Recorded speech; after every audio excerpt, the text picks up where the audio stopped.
శ్రీ విఘ్నేశ్వరాయ నమ. శ్రీ గురుభ్యో నమ. శ్రీ జగదంబికాయ నమ. సిద్ధి గంధర్వయక్షాధ్యై అసురైరమరైరపి సేవ్యమానా సదా భూయాత్ సిద్ధిదాయిని.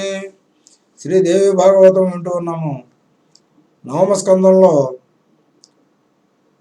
భూదేవికి వరాహస్వామి, అది ముందు భాగంలో విన్నాము.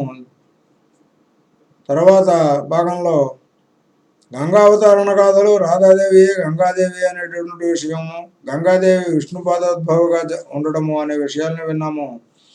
గంగా వైకుంఠల పరిణయము అనేది ఇప్పుడు చెబుతూ ఉన్నారు, విందాము. శ్రీ గంగా వైకుంఠల పరిణయము.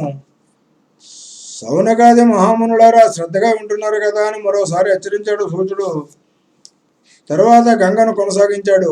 అప్పుడు నారదుడు మళ్ళీ నారాయణ మహర్షిని అడిగాడు. మహర్షి, గంగాదేవి వైకుంఠానికి వెళ్ళింది అన్నావే తప్ప అక్కడ చతుర్భుజుడికి ఎలా ఇల్లాలయ్యిందో చెప్పలేదు. ఆ పుణ్యకథ వినాలని ఉంది, చెప్పవు అని నారదుడు అభ్యర్థించాడు. నారాయణ మహర్షి సరే అని ప్రారంభించాడు. నారద, గంగాదేవి వైకుంఠానికి బయలుదేరింది కదా, ఆవిడ వెంట బ్రహ్మదేవుడు వెళ్ళాడు. ఆవిడ వైకుంఠంలో ఉన్న చతుర్భుజ నారాయణుడికి విషయమంతా వివరించి చెప్పాడు. రాధాకృష్ణుల శరీరాల నుంచి ద్రవరూపంలో గంగాదేవిగా ఆవిర్భవించడము, రాధమ్మకు భయపడి కృష్ణుడి పాదంలో దక్కోవడము, రాధాదేవి అలికి జలపానం చేయడము, తామందరము గోలోకానికి వెళ్ళి శ్రీకృష్ణ పరమాత్మను శరణు వేడటము, ఆయన దయతలిచి గంగను తన పాదం నుంచి విడిచిపెట్టడము, అప్పుడు ఆ గంగాదేవిని వైకుంఠానికి వెళ్ళమనడము, అక్కడ చతుర్భుజ నాయకుడికి ఇల్లాలని కమ్మనడము, మొత్తం జరిగిన వృత్తాంతాన్ని వివరంగా చెప్పాడు. చతుర్భుజ నారాయణ వైకుంఠాధిప, ఈవిడ పరమ పావని, కృష్ణాంగ సంభూత, జలాధిష్టాన దేవత, నవయవన సంపన్న, సుశీల, సుందరాంగి, శుద్ధ సత్వస్వరూప, క్రోధాహంకార వివర్జిత, నిన్ను తప్ప ఈ వైకుంఠంలో మరెవరిని వరించదు. ఈవిడకు రాధికా మంత్రాన్ని ఉపదేశించి ఇక్కడికి తీసుకుని వచ్చాను. గాంధర్వ వివాహ పద్ధతిని నువ్వు ఈమెను స్వీకరించు. నువ్వు సురేశ్వరుడు, రసికుడు, ఈమె సురేశ్వరి, రసిక. అందుచేత మీరిద్దరూ సమాగమ పరస్పరము ఆనందదాయకంగా అనురూపంగా ఉంటుంది. నువ్వు పురుషులలో రత్నానివి, ఈవిడ స్త్రీ రత్నము. నరజానతో సంగమం గుణోన్నతంగా ఉంటుంది. పైగా స్వయంగా వరించవచ్చిన కన్యను తిరస్కరించిన వాడికి భూమి మీద లక్ష్మీదేవి అలుగుతుంది, విడిచి వెళ్ళిపోతుంది. ఇది నిశ్చయం. పామరుడే కాదు, పండితుడైన ప్రకృతిని అవమానించడు. స్త్రీ అంటే ప్రకృతి కళాస్వరూపిణి, పురుషుడంటే ప్రాకృతికుడు. నువ్వేమో జగన్నాథుడివి, నిర్గుణుడివి, ప్రకృతికి అతీతుడివి. శ్రీకృష్ణ పరమాత్మ ద్విభుజుడైతే అతనిలో సగభాగమైన నువ్వు చతుర్భుజుడివి. శ్రీకృష్ణుడి వామాంగం నుంచి ఆవిర్భవించిన మహాశక్తి స్వరూపుడి రాధాదేవి. అందుచేత దక్షిణాంశ రాధాదేవి కాగా వామాంశ లక్ష్మీదేవి. అంతా కలిపి చూస్తే ఈ గంగాదేవిని నీ శరీరం నుంచి పుట్టిందే, అందుకని నిన్ను వరిస్తోంది. స్త్రీ పురుషులు అంటే ప్రకృతి పురుషులు అంతా ఏకాంగమే, కాబట్టి స్వీకరించు అన్నాడు. వైకుంఠనాథుని వడబరిచి గంగాదేవిని అప్పగించి వెళ్ళిపోయాడు. వైకుంఠనాథుడు గాంధర్వ పద్ధతిలో గంగను వివాహం చేసుకున్నాడు. చందన చర్చత పుష్ప మాలికలతో ఇద్దరు శృంగార కడల్లో మునిగి తేరారు. నవ సంగమ సౌఖ్యానికి పరవశించిన గంగాదేవి మూర్చపోయింది. రసికేశ్వరుడు సమాగము రసికురాలికి అంతటి పారవశ్యాన్ని కలిగించడం సహజమే కదా. ఇలా ఆనందిస్తూ ఉన్న గంగాదేవిని చూసి నిత్యము సరస్వతిదేవి ఈర్ష్యపడుతూ ఉండేది. గంగా, లక్ష్మి, సరస్వతి, తులసి నలుగురు శ్రీహరి భార్యలే కదా.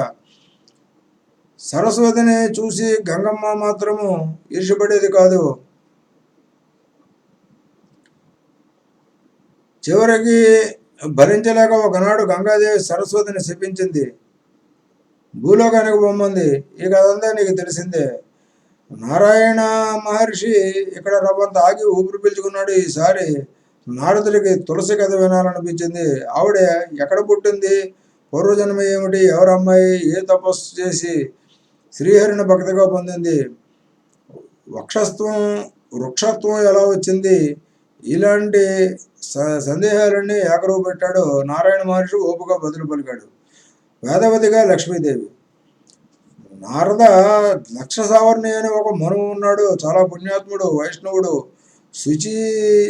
శుచిశీలి, యశస్వి, విష్ణుమూర్తి అంశతో అవతరించాడు. ఆయన గారికి ఒక కుమారుడు ఉన్నాడు, బ్రహ్మసావర్ణి అని పేరు. అతడు ధర్మాత్ముడే, విష్ణు భక్త పరాయణుడే. అతని కుమారుడు ధర్మసావర్ణి. ఇతడు వైష్ణవుడే, జితేంద్రియుడే. ఇతనికి రుద్రసావర్ణి, అతనికి దేవసావర్ణి, అతనికి ఇంద్రసావర్ణి పుత్రులుగా జన్మించారు. అందరూ వైష్ణవులు, అందరూ ధర్మాత్ములు, జితేంద్రియులు, అందరూ మహా తపస్సులు. వీరిలో ఇంద్రసావర్ణి కుమారుని పేరు వృషధ్వజుడు. ఇతనికి పేరు తగ్గట్టే ఇతడు శివభక్తుడు, పరమ మహేశ్వరుడు.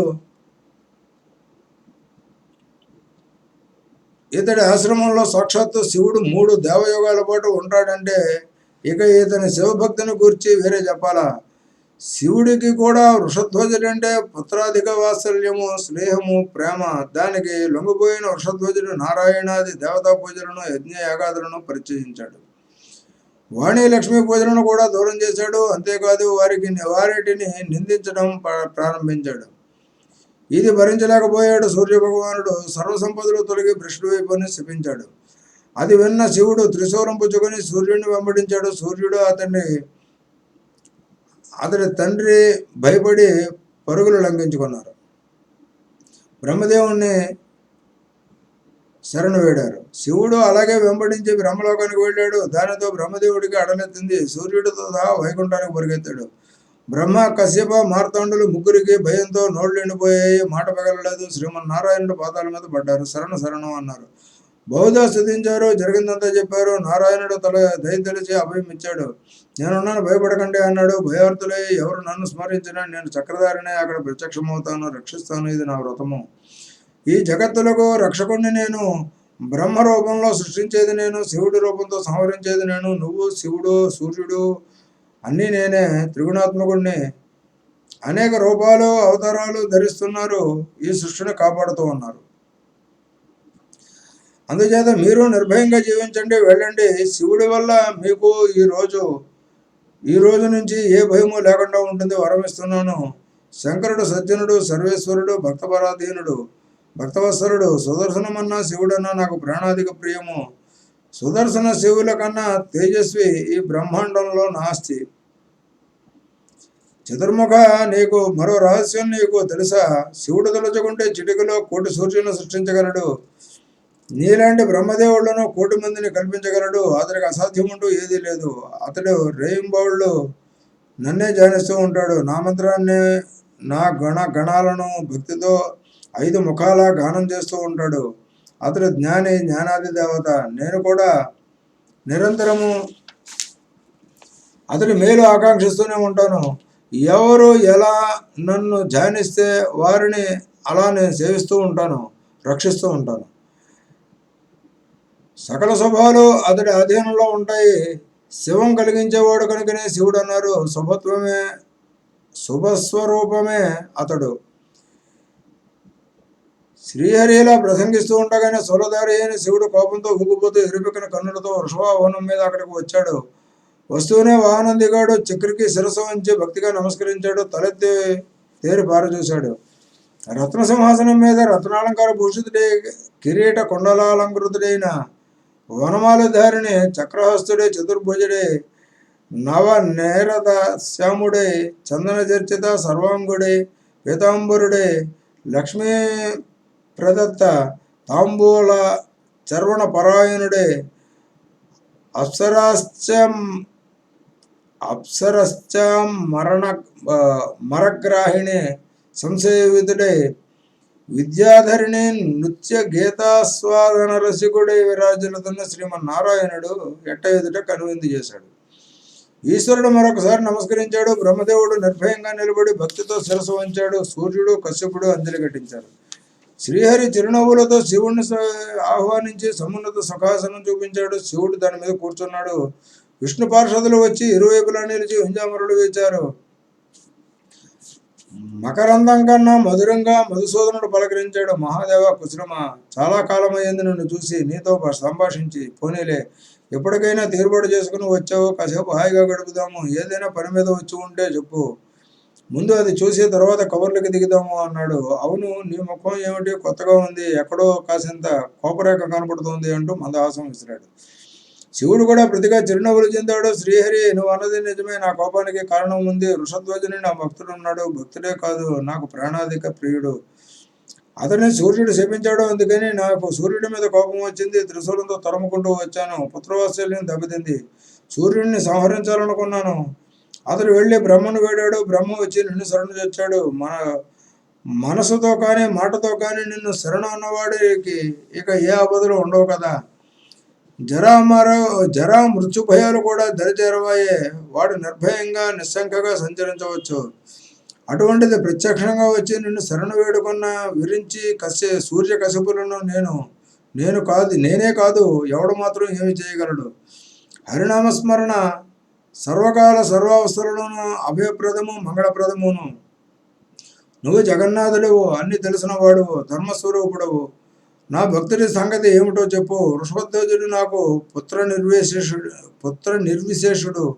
ఈ సూర్యుడి శాపం వల్ల శ్రీవిహీనుడయ్యాడు. అతడిని ఎలా ఉద్ధరిస్తావో, ఏమి చేస్తావో, ఏమి చేయమంటావో అంతా నీ ఇష్టం అని ముగించాడు శివుడు. శంభు, నువ్వు గమనించలేదు కానీ సూర్యుడు శపించిన నాటి నుంచి ఇప్పటికీ 21 యుగాల కాలం గతించింది. వైకుంఠంలో గంటన్నర కాలం అంటే భూలోకంలో కొన్ని యుగాలు. నువ్వు వెంటనే నీ కైలాసానికి వెళ్ళు. వృషధ్వజుడు కాలధర్మం చెందాడు. కాలం అనేది అతి దారుణము అనివార్యము కదా. అతడి కొడుకు రథధ్వజుడు అస్తమించాడు. ఇతడి కొడుకులు ధర్మధ్వజ కుశధ్వజులిద్దరూ ప్రస్తుతం జీవించి ఉన్నారు. సూర్యుడి శాపం కారణంగా అప్పటి నుంచి వీరందరూ ధన సంపద్విరహితులై గర్భదారిద్ర్యం అనుభవిస్తున్నారు. అయితే ధర్మధ్వజ కుశధ్వజులిద్దరూ పరమ వైష్ణవులు, ప్రస్తుతం రాజ్యభ్రష్టులు. నీ విరహితులు ఇద్దరు లక్ష్మీదేవిని ఉపాసిస్తున్నారు కనుక త్వరలో వారిద్దరి భార్యలకు లక్ష్మీదేవి తన అంశతోనూ తన కళతోనూ అందిస్తుంది. పుత్రికగా జన్మిస్తుంది. అప్పుడు సంపన్నులవుతారు, రాజ్యం పొందుతారు, రాజ్యశ్రేష్ఠులు అవుతారు. శివ, ఇక నువ్వు వెళ్ళు. నీ సేవకులను మరణించి చాలా కాలమైంది అని ఆజ్ఞాపించి శ్రీహరి కొలువు చాలించాడు. అభ్యంతర మందిరానికి వెళ్ళిపోయాడు. శివుడు తపస్సు కోసమని తన లోకాలకు వెళ్ళిపోయాడు. బ్రహ్మదేవుడు నిష్క్రమించాడు. సూర్యకశిపులు సెలవు తీసుకున్నారు. నారద, ధర్మధ్వజ కుశధ్వజులు లక్ష్మీదేవిని ఆరాధిస్తూ చాలా కాలం తపస్సు చేశారు. ఆ తల్లి అనుగ్రహానికి పాత్రులయ్యారు. పోయిన రాజ్యాలను సంపదలను తిరిగి పొందారు. పుత్రవంతులయ్యారు. వారిలో కుశధ్వజ మహారాజు గారి ఇల్లాలు మాలావతి మళ్ళీ నీళ్లు పోసుకుంది. 10 నెలలు మోసి ఆడపిల్లను ప్రసవించింది. ఆ బిడ్డ పుడుతూనే వేదధ్వని చేసింది. సజోయవన వధువై పురుడు మంచం నుంచి లేచి వచ్చింది. పుట్టగానే వేదాలు వల్లించింది కనుక ఆ కన్యకు వేదవతి అని నామకరణం చేశారు. పురుడి గది నుంచి ఏవలకి వచ్చి స్నానం చేసి తపస్సు చేసుకుంటానంటూ అడవులకు బయలుదేరింది. తల్లిదండ్రులు పెద్దలు ఎంత వారించినా వినిపించుకోలేదు. నిమిషం ఆగలేదు. పుష్కర క్షేత్రానికి వెళ్ళి ఒక మన్వంతర కాలం తీవ్ర తపస్సు చేసింది. అయినా ఆమె శరీరం వడిలిపోలేదు. నవ యవ్వనం అలాగే నిలిచి ఉంది. అప్పుడు ఒక అశరీర వాక్కు వినిపించింది. వేదవతి, పై జన్మలో నీ తపస్సు ఫలిస్తుంది, నీ కోరిక నెరవేరుతుంది. బ్రహ్మాదులకే అందని శ్రీహరిని పతిగా వాంఛిస్తున్నావు. వచ్చే జన్మలో శ్రీహరి నీకు భర్త అవుతాడు. ఈ మాటకు వేదవతి సంతోషించింది. అక్కడి నుంచి బయలుదేరి గంధమాదన పర్వత శిఖరం మీద అత్యంత నిర్జన ప్రదేశంలో మళ్ళీ తపస్సు కొనసాగించింది. అక్కడ ఒకనాడు రావణాసురుడు వచ్చాడు. వేదవతి యథావిధిగా అతిథి మర్యాదలు చేసింది. పళ్ళు ఫలాలు అర్ఘ్యపాద్యాదులు శీతలోదకాలు భక్తితో సమర్పించింది. అన్నింటినీ స్వీకరించి ఆ పాపాత్ముడు మరింత చేరువకు వెళ్ళి వెకిలిగా కుశల ప్రశ్నలు వేశాడు. ఆమె సౌందర్యానికి చెలించి కామబాణ పీడితుడయ్యాడు. చటుక్కున చేయి పట్టుకుని కౌగిలించుకోబోయాడు. వేదవతి కోపంతో బుసలు కొట్టింది. కళ్ళలో నిప్పులు రాల్చింది. అతడిని శిలాప్రతిమలా నిశ్చేస్తుని చేసింది. ఆ రావణుడు రాతి బొమ్మ అయిపోయాడు. కాలు చెయ్యి ఆడటం లేదు, నోట మాట రావటం లేదు, జడిపోతుడయ్యాడు. వేదవతి కన్నులు మూసుకొని మనసులో మహాదేవిని స్మరించింది, స్తుతించింది, కళ్ళు తెరిచింది. రావణుని శపించింది. రావణ, నా కారణంగానే నువ్వు నశిస్తావు, సపుత్ర బాంధవంగా అంతరిస్తావు. నువ్వు కాముకుడవై నన్ను స్పృశించావు, కౌగిటిలో లాక్కోకపోయావు. నీ బలం ఏమిటో ఎంతో చూపించు అంటూ యోగశక్తితో దేహం చాలించి వెళ్ళిపోయింది. నిశ్చేష్టుడై చూస్తూ నిలబడ్డ రావణుడు కొంతసేపటికి తప్పరిల్లిపోయాడు. ఆమె శరీరాన్ని గంగా నదిలో విడిచిపెట్టి ఇంటికి వెళ్ళిపోయాడు. ఆశ్చర్యం నుండి తేరుకోలేక వేదవతి రూపాన్ని, సాహసాన్ని మరిచిపోలేక చాలా కాలం విలపించాడు. సీత, ఛాయాసీత, ద్రౌపది. కాలం గడిచింది. కృతయుగం వెళ్ళి త్రేతాయుగం వచ్చింది. వేదవతి జనక మహారాజు గారి ఇంట సీతగా అవతరించింది. పూర్వజన్మ తాపఫలంగా శ్రీరాముడిని పరిణయమాడింది. సీతారాములు ఇద్దరు చాలా కాలం వివిధ కామోపభోగాలతో ఆనందించారు. గత జన్మ తపక్లేశాలకు విరుగుడుగా సీతమ్మ సుఖ సంతోషాలను అనుభవించింది. తండ్రి మాటను నిలబెట్టడం కోసం సత్యసంధుడి రాముడు అరణ్యవాసం చేశాడు. కాలం బలహీనమైంది కదా. సీత లక్ష్మణ సహితుడి దాశరథి సముద్ర తీరారణ్యంలో నివసిస్తూ ఉండగా ఒకనాడు అగ్నిదేవుడు విప్రవేశంలో వచ్చాడు. అడవుల్లో కష్టాలు పడుతున్న రాముడిని చూసి ఎంతగానో దుఃఖించాడు. ఏకాంతంలో కలుసుకున్నాడు. రామ, ఒక నిజం నీకు చెప్పి పెడదామని వచ్చాను. దైవం ఎవరికైనా దుర్నివార్యం. దైవం కన్నా బలీయమైంది ఏదీ లేదు. కనుక నేను చెప్పే శ్రద్ధగా ఆలకించు. ఇది సీతాపహరణ కాలము కాబట్టి జగన్మాతను నాకు అప్పగించు. ఛాయాసీతను నువ్వు కాపాడుకో. పరీక్షా సమయం వస్తుంది. అప్పుడు తిరిగి నీ సీతను నీకు అప్పగిస్తాను. దేవతలు పంపితే వచ్చాను నేను. కేవలం విప్రుని కాను, హుతాసునుణ్ణి. రాముడు ఆలకించాడు, శ్రద్ధగా ఆలకించాడు. ఏ మార్పు ముఖంలో కనపడనివ్వలేదు. హృదయంతో మాత్రం కుమిలిపోయాడు. అగ్నిదేవుడు చెప్పిన దానికి అంగీకరించాడు. హుతాసనుడు తన యోగశక్తితో ఛాయాసీతను సృష్టించి రాముడికి అప్పగించాడు. అసలు సీతను తీసుకుని వెళ్ళిపోయాడు. ఇది అత్యంత గోప్యం సుమ అని హెచ్చరిక చేసి మరీ వెళ్ళాడు.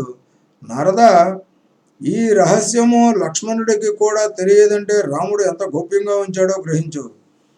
అగ్నిదేవుడు అటు వెళ్ళాడో లేదో బంగారు లేడి రాముని కంటపడింది. దాన్ని బట్టి తెమ్మని సీతాదేవి రాముని కోరింది. లక్ష్మణుడిని సీతకు కాపలా ఉంచి రాముడు బయలుదేరాడు. బంగారు లేడిని వెంబడించి చివరికి బాణం వేశాడు. అది హా లక్ష్మణ అని రామకంఠంతో అరిచి ప్రాణాలు వదిలింది.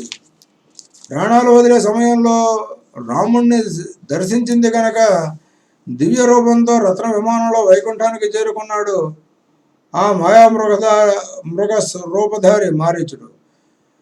వైకుంఠ ద్వారపాలకులకు కింకరుడై అటుపైని వారి అనుమతితో లోనికి ప్రవేశించాడు.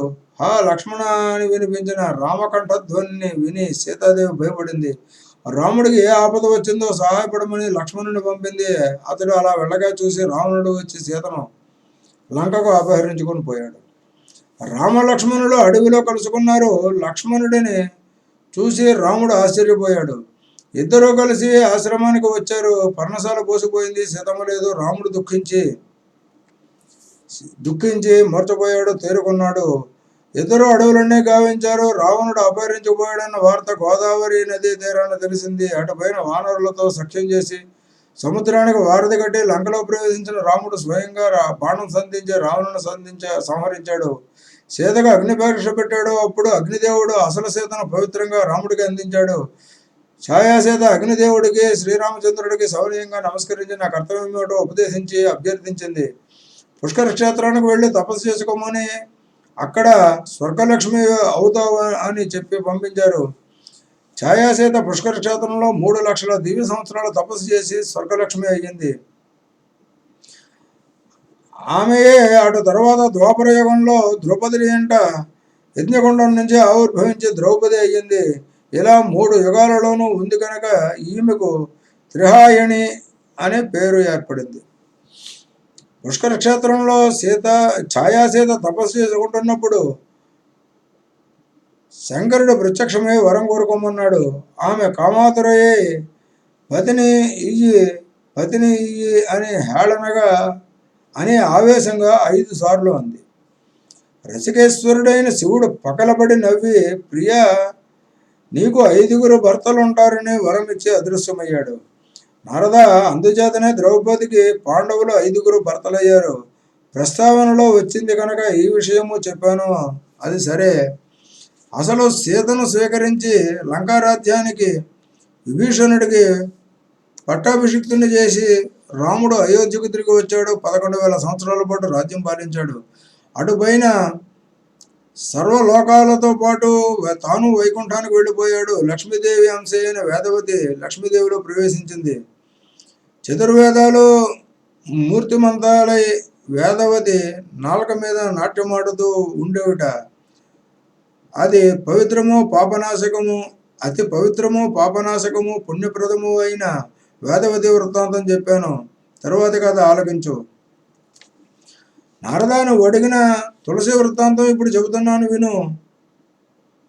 కుశధ్వజుడి సోదరుడున్నాడే ధర్మధ్వజుడు మాధవీదేవిని వివాహం చేసుకున్నాడు. గంధమాదన పర్వత గుహలో, అరణ్యాలలో, పొదరిళ్లలో, సరస్సులలో ఆ దంపతులు కామకేళి పరవశులై విహరించారు. రేయింబవళ్ళు తేడా లేకుండా సుమారు 1,000 సంవత్సరాలు శృంగార లోతులు చూశారు. 100 దివ్య సంవత్సరాలు శృంగార లోతులు చూశారు. అప్పటికి రాజుగారికి తెలివి వచ్చింది. రాజ్యము పాలనము స్పృహలోకి వచ్చాయి. శృంగార క్రీడ చాలించి రాజధానికి వచ్చాడు. మాధవీదేవికి మాత్రము తనివి తీరలేదు.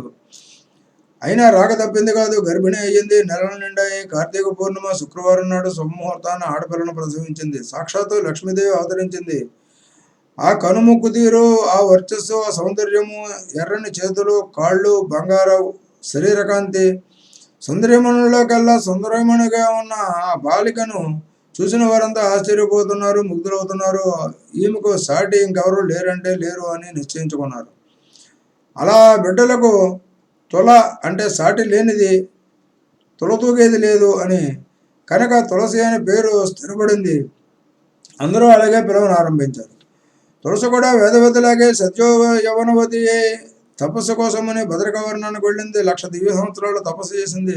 నారాయణుడే తనకు భర్త కావాలని దృఢ సంకల్పంతో తీవ్ర తపస్సు సాగించింది. గ్రీష్మంలో పంచాగ్ని మధ్యంలో నిలిచి, శీత ఋతువులో తడిబట్టలు ధరించి, వర్ష ఋతువులో ఆరు బయట వానలో కూర్చుని రేయింబవళ్ళు తపస్సు చేసింది. నీళ్లు పళ్ళు తప్ప మరింకా ఏ ఆహారము లేదు. ఒక 30,000 ఏళ్ళు కేవలము ఆకులు తిని, మరో 40,000 సంవత్సరాలు కేవలము వాయుభక్షణతోనూ, మరొక 10,000 వసంతాలు నిరాహారంగాను ఘోర తపస్సు చేసింది. శరీరాన్ని పూర్తిగా నిర్లక్ష్యం చేసి ఒంటికాలు బటకన వేల మీద నిలబడి నిష్ఠగా తపస్సు చేస్తూ ఉంటే ఒకనాడు హఠాత్తుగా బ్రహ్మదేవుడు ప్రత్యక్షమయ్యాడు. తులసీదేవి సవినయంగా హంసవాసురునికి నమస్కరించింది. తులసి, నీ తపస్సుకు మెచ్చాను, వరం ఇస్తాను, ఏదైనా వరం కోరుకో అన్నాడు. హరిభక్తి కావాలా, హరిదాస్యం కావాలా, అజరామరత్వం కావాలా, ఏది కావాలంటే అది ఇస్తాను అన్నాడు. తాత, నా మనసులో ఉన్న మాట చెబుతున్నాను విను. నువ్వు సర్వజ్ఞుడివి. నీ ముందు దాపరికం ఏమిటి, సిగ్గు ఏమిటి? నేను తులసిని, ఒకప్పుడు గోలోకవాసిని, గోపికను. గోవిందుడితో శృంగార క్రీడలో నేను పరవశించి ఉండగా రాజేశ్వరి రాధికాదేవి వచ్చింది, చూసింది. కోపావేశంతో గోవిందుని బెదిరించింది, తనతో లాక్కుపోయింది. పోతూ నన్ను శపించింది. భూలోకంలో మానవకాంతగా పుట్టముంది. అప్పుడు గోవిందుడు నన్ను ఓదార్చుతూ, నా అంశావతారమైన చతుర్భుజ నారాయణుడిని భర్తగా పొందుతావు, బ్రహ్మదేవుడు వరమిస్తాడు, భారత భూభాగమన నా తపస్సు చెయ్యి అన్నాడు. అంతర్ధానం చెందాడు. నేను రాధాదేవికి భయపడిపోయి తను చాలించాను. భూలోకాన మానవకాంతగా జన్మించాను. హే సృష్టికర్త, శాంత సుందర విగ్రహుడైన శ్రీమన్నారాయణుడు నాకు భర్తగా లభించాలి. అదే నేను నిన్ను కోరుతున్న వరము. దయచేసి అనుగ్రహించు. తులసీదేవి, తప్పకుండా నీ కోరిక నెరవేరుతుంది. శ్రీకృష్ణాంగ సముద్భవుడైన గోపకుడు సుధాముడు గోలోకంలో ఉండేవాడు, గుర్తుందా? అతడిప్పుడు రాధికా శాపం వల్ల భూలోకంలో ధనువంశంలో జన్మించాడు. మహాతేజస్వి కృష్ణుడి అంశతో ఆవిర్భవించిన సుందరుడు శంఖచూడు అనే పేరుతో ముల్లోకాలలోనూ విఖ్యాతి గడించాడు. గోలోకంలో ఉన్నప్పుడు ఇతడు సుధాముడు. నిన్ను చూసి కామపరవశుడవుతూ ఉండేవాడు. రాధికాదేవి భయపడి అప్పట్లో ఏ సాహసము చేయలేకపోయాడు. ప్రస్తుతం అతడు భూలోకాన్న జాతిస్మరుడు. నువ్వు అలాగే జాతిస్మరవే. నిన్ను చూడగానే తప్పక గుర్తుపడతాడు కనుక వెళ్ళు. ఇప్పటికీ అతన్ని భర్తగా స్వీకరించు. తర్వాత సాక్షాత్తు నారాయణుడనే వరిద్దువు గాని. గోపిక మరొక విశేషం. నారాయణుడి శాపం వల్ల, దైవ యోగం వల్ల నువ్వు ఒక పవిత్రమైన వృక్షరూపాన్ని పొందుతావు. విశ్వరూపానివే అవుతావు. నీ పువ్వులు విష్ణుమూర్తికి ప్రాణాధిక ప్రియాలు అవుతాయి. నువ్వు లేని పూజలన్నీ నిష్ఫలమవుతాయి. బృందావనంలో నీ పేరు బృందావని. నీ దళాలతోనే గోపగోపీజనం మాధవుని అర్చిస్తారు. నువ్వు వృక్షాది దేవతవు అవుతావు. ఆ రూపంతో నిరంతరము స్వేచ్ఛగా శ్రీకృష్ణుడితో విహరిస్తూ ఉంటావు. ఇది నా వరము. ఈ ఘోర తపస్సు ఇంకా చాలించు అన్నాడు. బ్రహ్మదేవుడి వరానికి సంతోషించి తులసీదేవి చిరునవ్వులు చిందించింది. మరొకసారి శిరస్సు వంచి నమస్కరించింది. మెల్లగా తన అంతరంగం బయటపెట్టింది. పరమేష్ఠి, నిజం చెబుతున్నాను. ద్విభుజుడు శ్యామసుందరుడు అయిన గోలోక కృష్ణుడి మీదనే నా మనసు ఉంది. అంతగా చతుర్భుజుడి మీద లేదు. అలనాడు శృంగార భంగమైంది. అప్పటి నుంచి అసంతృప్తిగానే ఉంది. అయినా గోవిందుడే ఆజ్ఞాపించాడు అంటున్నావు కనుక అంగీకరిస్తున్నాను. అదీగాక నీ వరానుగ్రహం వల్ల సుదుర్లభుడైన ఆ గోలోక గోవిందుణ్ణి మళ్ళీ పొందగలుగుతాను కనుక సమ్మతిస్తున్నాను. కానీ నా హృదయంలో నాటుకుపోయిన రాధా భయం ఎప్పటికీ వేధిస్తూనే ఉంది. దాన్ని తొలగించుకునే ఉపాయం చెప్పు అని అడిగింది. తులసి, ఒకదానికి ఒక దివ్యమైన ఒక దివ్యమైన ఉపాయం ఉంది. షోడశాక్షరమైన రాధికా మంత్రాన్ని ఉపదేశిస్తాను, స్వీకరించు. ఈ మంత్రాన్ని జపిస్తే నువ్వు రాధికాదేవికి ప్రాణప్రియ అయిపోతావు. రాధికా సమానురాలువై గోవిందుడికి ప్రీతిపాత్రుడు అవుతావు. మీ ఇద్దరి రహస్య శృంగారాన్ని రాధిక తెలుసుకోలేదు అని చెప్పి మంత్రాన్ని ఉపదేశించి స్తోత్రము, కవచము, పూజా విధానము వివరించి అంతర్ధానం చెందాడు. ఆ తులసీదేవి ఆ మంత్రాన్ని ఉపదేశించి మహాలక్ష్మి సమానురాలయ్యింది. మహాభోగాలన్నీ అందుబాటులోకి వచ్చాయి. తపక్లేశాన్ని మర్చిపోయింది.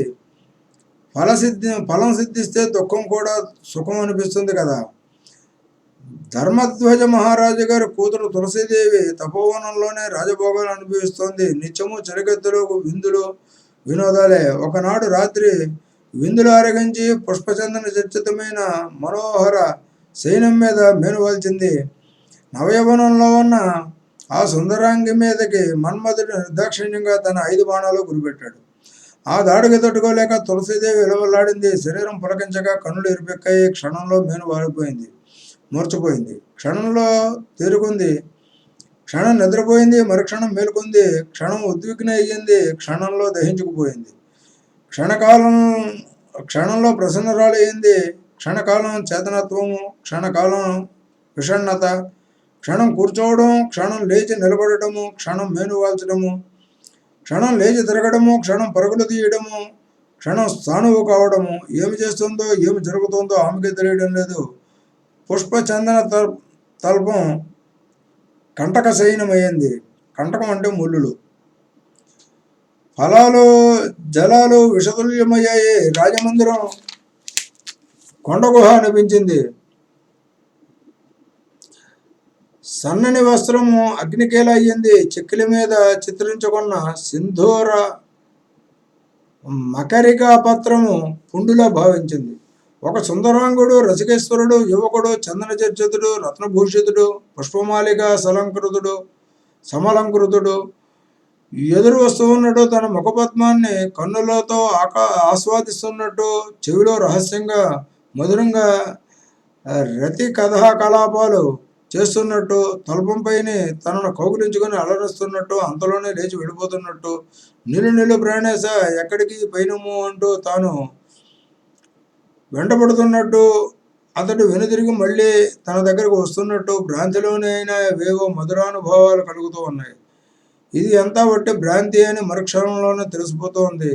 ఆ తెలివిడి రాగానే ఆపుకోలేని దుఃఖంతో విలిపిస్తోంది. ఇలా యవ్వనం ఏడిపిస్తూ ఉంటే తులసీదేవికి ఆ రాత్రి గడవడం కష్టమయ్యింది. అలాగే విలపిస్తూ కూర్చుంది. ఆ తర్వాత ఏం జరిగిందో వచ్చే భాగంలో తెలుసుకుందాము. స్వస్తి. శ్రీ జగదంబార్పణమస్తు.